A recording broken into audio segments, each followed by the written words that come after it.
Welcome back to another technical deep dive here in the Debug Zone. Today, we're tackling a big question and breaking it down with insights from other users. Hopefully this clears up some misconceptions and helps you get the answer you need. So, buckle up, stay a little curious, and let's jump right in.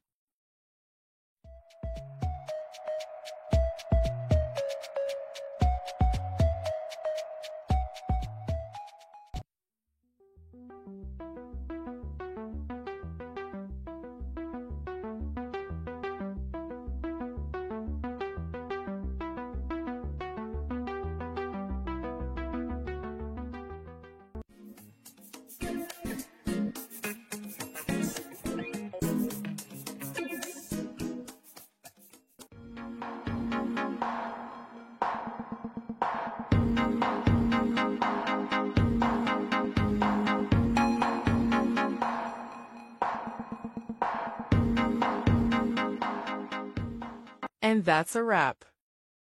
I hope you found the answer you were looking for. If you did, take a second to hit that subscribe button. It really helps out. And let me know in the comments which solution worked best for you. See you next time in the Debug Zone.